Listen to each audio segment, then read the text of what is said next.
हो मंडळी हो, हॉटस्पॉट इथंच आहे बर का. तर मग चला चॅनलला सबस्क्राईब करा आणि घंटी नक्की वाजवा. काही लोक डीजेच्या समोर नाचतात पा पोरं, डीजे डॉल्बीच्या समोर येऊन नाचतात. ते नाचणं नशेच असतं गड्या. पण केवळ एकमेव कथेतलं आणि कीर्तनातलं नाचणं भक्तीच असतं मायबाप. इथं जर नाचलात तुम्ही तर तुमचा उद्धारच आहे. इथे भाव विभोर होऊन थोड्याशा पावल्या आपल्याला कुठे धिंगाणा करायचा. दारू पिणारा पिऊन येऊन धिंगाणा करतो साऱ्या गल्लीत. ते पिणाऱ्याचा धिंगाणा अख्ख्या गावाला जमवतो. पण एखादी बाई कथेमध्ये उठून जर पावल्या खेळली तर लोकांना जमत नाही. ते हा कलियुगाचा गुणधर्म आहे, दुसरं काही नाही. पण खूप छान, कालच्या पेक्षा आज बदल झाला तुमच्यात. आणखीन उद्या आणखी बदल होईल. आज 50% महिला हल्ल्या थोड्याशा. बस असं का हल्ले ना झाड हल्ल्यासारखं. बाकीच्या काही 50% महिला आता उद्याच्या कथेमध्ये आणखी बदल होईल थोडासा.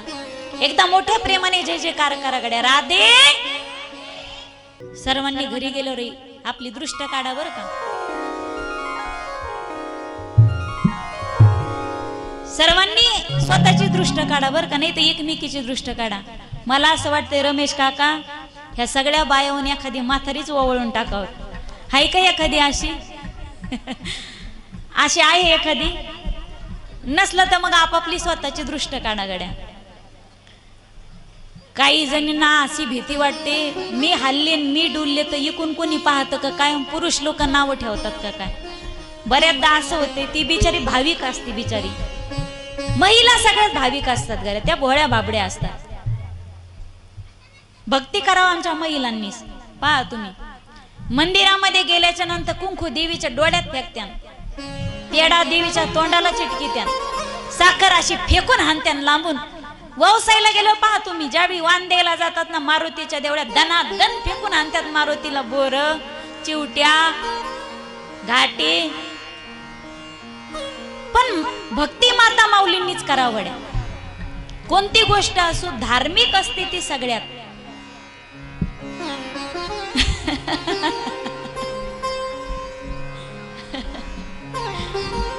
गोपाल कृष्ण भगवान की.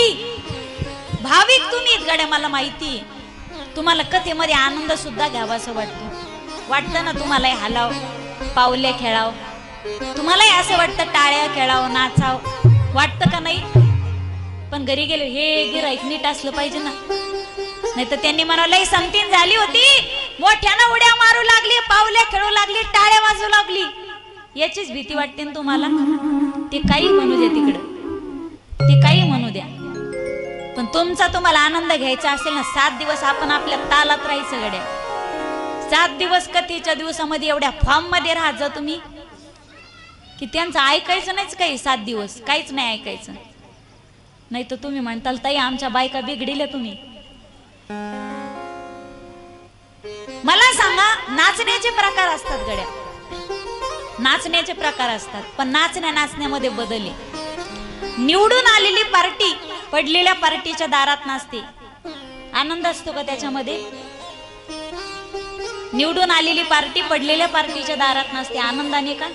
त्याच्यामध्ये भक्ती असते का? द्वेष असतो मायबाप. भगवत भजन करायचं, करण्याजोगती एकच बाब आहे, ते म्हणजे भगवत भजन. प्रपंच अवांतर मानावानी भगवत भजनाला प्राधान्य द्यावं.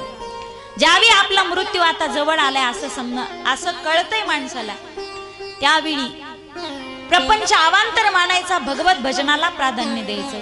काळ सारावा चिंतने, एकांतवासी गंगा स्नानी, देवाच्या पूजने प्रदक्षिणा तुळशीच्या, युक्त आहार विहार नेम इंद्रियासी सार, नसावी वासर निद्रा बहुभाषण. प्रपंच अवांतर मानायचं, भगवत भजनाला प्राधान्य द्यायचं. मृत्यू समीप आलाय त्याने काय करायचंय? ज्याचा मृत्यू समीप आलाय. राजाचा मृत्यू 7 दिवसावरती आला होता. महाराज कोणती साधना करू मी?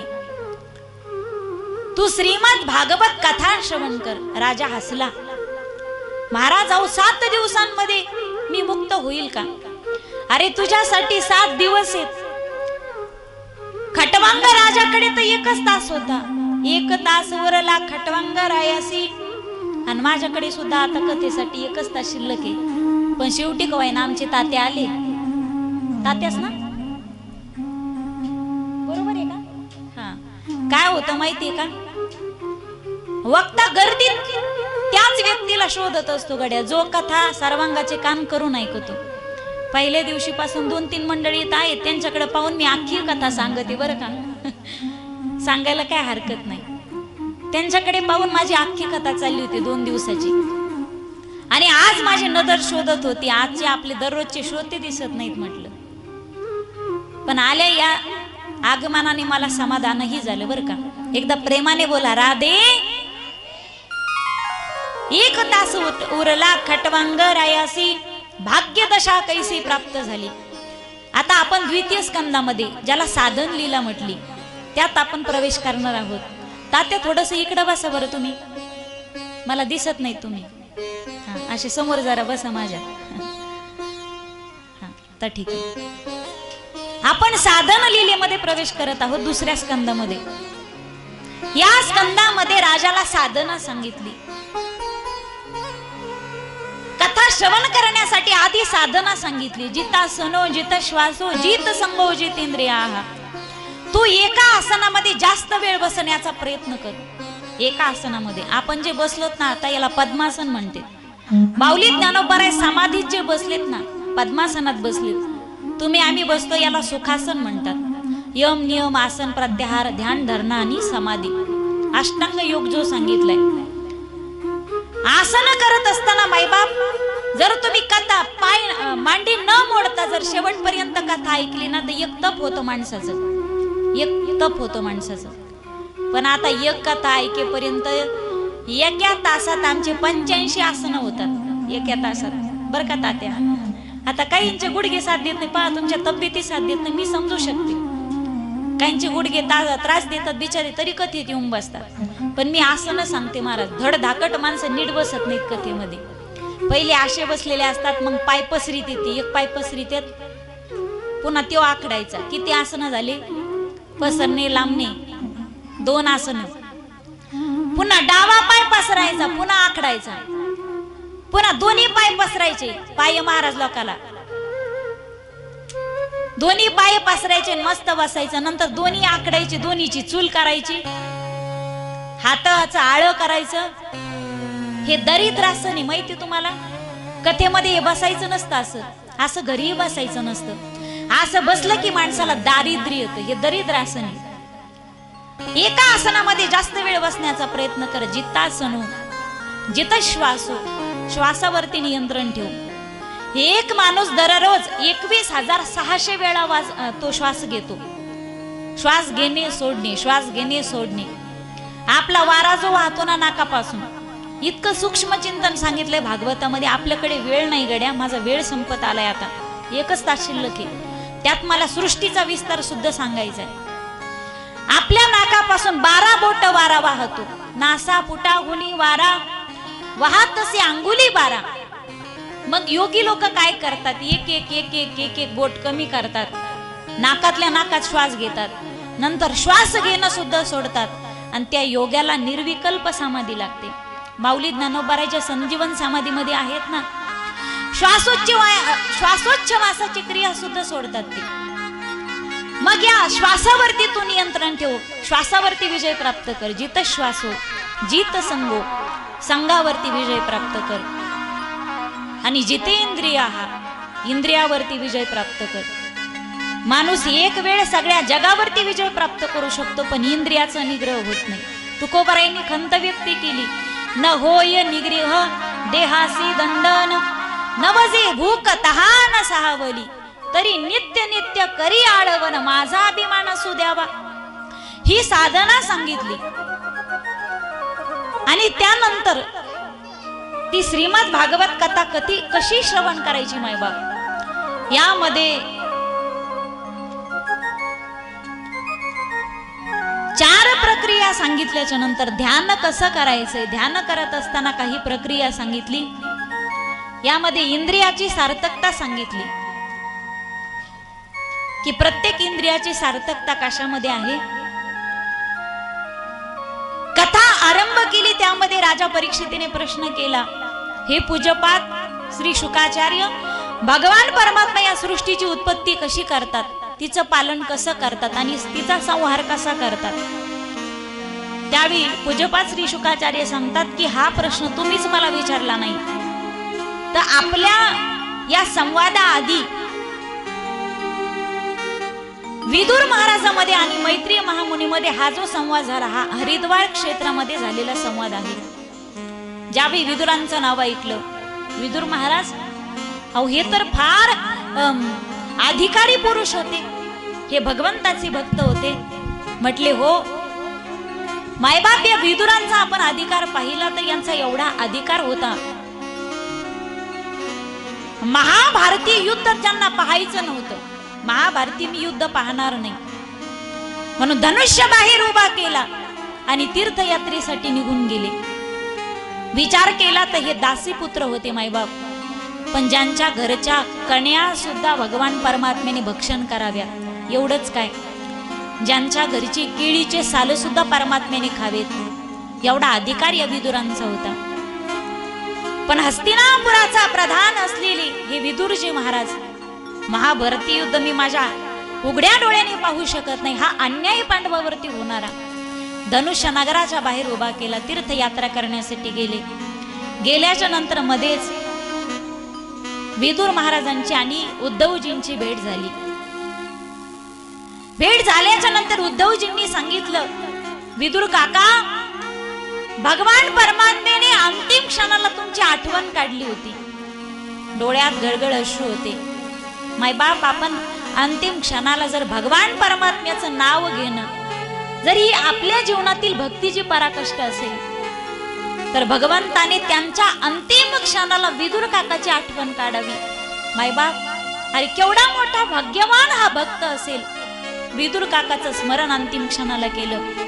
काका, भगवान परमात्म्याने निजधाम गमन करत असताना जो मला ज्ञानाचा उपदेश केलाय ना, अनमोल आहे. भगवान परमात्म्याने अंतिम क्षणाला उद्धवजींना, या दोघांमध्ये जो संवाद झाला ना मायबाप, याचंच नाव श्रीमद भागवत आहे. सांगितलं तुमच्यात जो संवाद झाला तो मला सांगा. म्हटले मी तुम्हाला तो संवाद सांगू शकत नाही, कारण माझ्या अगोदर हरिद्वार क्षेत्रामध्ये मैत्रेय महामुनी तुमची वाट पाहत आहेत, तुम्ही त्यांना जाऊन भेटा, म्हणजे ते तुम्हाला काही विचारलं तर सांगतील. विदुर काकांची आणि मैत्रेय महामुनीची ज्यावेळी हरिद्वार क्षेत्रामध्ये भेट झाली मायबाप, दोन भगवत भक्त ज्यावेळी एकमेकांना भेटतात ना, त्यावेळी त्या दोघांमध्ये काय संवाद होत असेल. मतचित्ता मद्गत प्राणा बोधयंत परस्परम कथयंतश्च मानित्यम पश्यन्ति च रमन्ति च, सज्जन से सज्जन मिले तो होवे दो दो बात, और गधे से गधा मिले तो खावे दो दो लात. ज्यावेळी सज्जन पुरुष भक्त दोघं एकमेकांना भेटतात, त्यावेळी भक्तांच्या संवादाचा विषय ठरलेला असतो. गड्या परमात्म्याविषयी इतर गप्पा ते मारतच नाही. आमच्यासारखं नाही, तुमच्याकडे किती पाऊस झाला आणि तुमच्याकडे कसं काय पीक पाणी, आमच्यासारखं नाही मायबाप. भक्तीचा विषय ठरलेला असतो गड्या. दोघांमध्ये संवाद झाला. त्यावेळी विदुर काकांनी मैत्रेय महामुनींना प्रश्न विचारला, परमात्मा या सृष्टीची उत्पत्ती करतो कसा, तिचं पालन कसं करतो आणि तिचा संहार कसा करतो. दोघांमध्ये संवाद झाला आणि या ठिकाणी विदुर मैत्रीय संवाद आरंभीला गेला. त्यावेळी विदुर मैत्रेय महामुनी सांगतात, पहिले कोटीची नव्हते काही, चंद्र सूर्य तारा नाही, अवघे शून्याची होते पाही, कानोबा तेरे तेरे ते. पहिलं कुठंच काही नव्हतं. त्या भगवान परमात्म्याचं अंड शरीर लाखो वर्ष पडून राहिलं, हजारो वर्ष पडून राहिलं. मग त्या परमात्म्याने, त्या विराट पुरुषाने, त्याची जी छाया होती ना, थोडस किचकट आहे आता पण तुम्ही ऐका, तिची जी छाया होती तिचं ईक्षण केलं. ईक्षण म्हणजे पाहणे. त्या पाहण्यातून ती माया, ती छाया, ती सावली गर्भवती झाली. त्रिगुणाचा गर्भ तिच्या पोटामध्ये, उदरामध्ये वाढू लागला. त्रिगुणाचा गर्भ म्हणून या जगताला कालज, कर्मज आणि स्वभावज मानलं जातं. तीन गुणात्मक महद्रव्य रूपाने ती प्रसवली त्यातून अहंकार जन्माला आला. त्या अहंकाराचे 3 टप्पे पडले, सात्विक, राजस आणि तामस. सात्विक अहंकारापासून मन देवता उत्पन्न झाल्या. राजस अहंकारापासून 5 ज्ञानेंद्रिय, 5 कर्मेंद्रिय आणि तापस अहंकारापासून 5 महाभूत जन्मास आले. पृथ्वी, आप, तेज, वायू आणि आकाश या 5 महाभूतांनी सोबत 5 विषय आणले, शब्द, स्पर्श, रूप, रस आणि गंध. आता स्थूल प्रांतातली सृष्टी सांगितली, सूक्ष्म प्रांतातली सुद्धा सृष्टी सांगितली. हा वैराज पुरुष होता जो भगवान नारायण. प्रत्येकाला 4 वाण्या सांगितल्या, परा, पश्यंती, मध्यमा आणि वैखरी. त्याच्या परावाणीतून एक कमळ बाहेर पडलं. त्या कमळातून ब्रह्मदेवाची उत्पत्ती झाली. आपला जन्म कुठून झाला? ज्या देठातून आलो त्या देठाचा अंत लागेना. इकडे तिकडे पाहिलं, काही दिसेना. त्यावेळी पाण्याचे थेंब पडले, टपटप. पानावरून पाण्याचा आवाज टपटप असा पडला. त्याचा अर्थ तप असा घेतला. हजारो वर्ष तप केलं बर का वैभव महाराज. हजारो वर्ष साधना झाली. हजारो वर्ष साधना केल्याच्या नंतर या सृष्टीचं सृजन करण्यास भगवंताने सांगितलं. पण सांगितलं, प्रभू मला मोह होईल सृष्टीचा. त्यावेळी भगवान परमात्म्याने हंस रूप धारण केलं आणि 4 श्लोकी भागवताचा उपदेश ब्रह्मदेवाला केला. हंसरूपी ब्रह्मा उपदेशी श्री हरी, चतुश्लोकी चारी भागवत.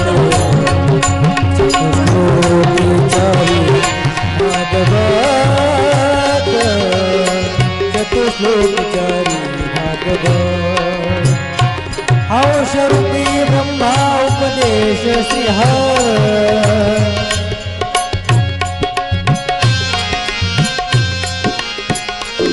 हंसरूपी ब्रह्मा उपदेश श्री हरी, चतुश्लोकी चारी भागवत. चतुश्लोकी चारी भागवत, चतुश्लोकी चारी भागवत. ते ब्रह्मदेवानी. हो मंडळी हो, हॉटस्पॉट इथंच आहे बर का. तर मग चला, चॅनलला सबस्क्राईब करा आणि घंटी नक्की वाजवा.